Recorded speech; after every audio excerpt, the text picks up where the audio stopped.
repéré pour nous ce matin, Bernard? Valeo. Valeo. Valeo, donc encore et toujours, donc Valeo. J'indiquais hier que Valeo, alors après une des plus fortes baisses, dont l'an dernier en 2018, Valeo est inscrite depuis la fin octobre dans un long couloir et une zone de consolidation. Cette zone de consolidation, on peut la partager en deux avec un triangle au milieu. Elle s'est extraite, donc la valeur s'est extraite de ce triangle le 7 janvier, donc au tout début de l'année, mais depuis ce que l'on constate, c'est une forte reprise de volatilité, c'est-à-dire que la valeur va alterner des jours en très forte hausse, en très forte baisse.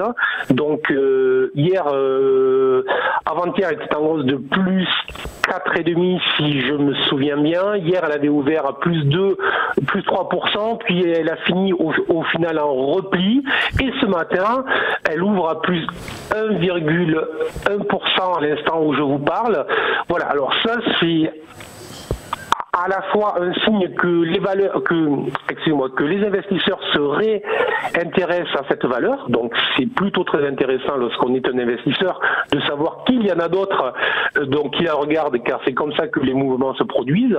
Et puis ensuite, c'est aussi pour ceux qui voudraient donc travailler cette valeur uniquement en intraday, donc à très court terme, mais c'est une valeur qui est très intéressante puisqu'elle va très vite, autrement dit, elle a une volatilité donc très forte. Donc on peut à la fois la travailler à très court terme et ensuite évidemment, un peu comme avec Kering, donc on va attendre une sortie des bornes. Voilà.